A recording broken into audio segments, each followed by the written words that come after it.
Mexico, I think, is a very interesting story, not so much for the Mexican reason, but because reshoring is happening in the world. So increasingly the US and North America is able to compete with very low energy prices. Natural gas in the US is trading at 10-year low, which means a lot of companies in the US right now is looking to use these input prices, low input prices, to move production from Asia and Eastern Europe towards the US and certainly also to Mexico. On top of that, wage demands, wage growth is pretty nice. The middle class is growing.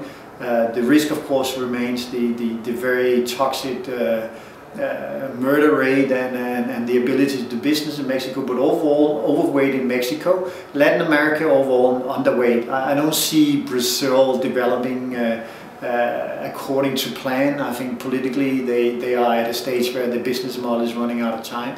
They need to develop. And certainly Argentina, as you know, is fighting a war against hedge funds. Venezuela with Chavez.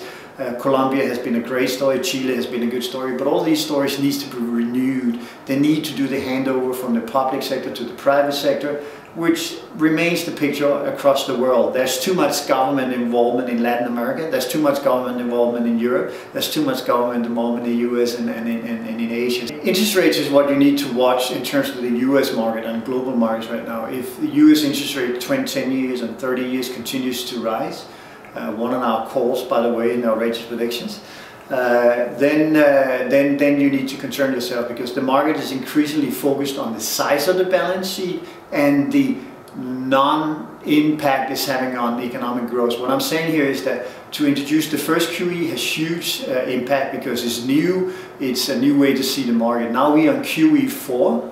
QE4, you need much bigger numbers to have any impact, and also the market is already pre-recording its gains before it is actually being implemented, because as I speak here today, Federal Reserve's balance sheet is actually decreasing, not increasing.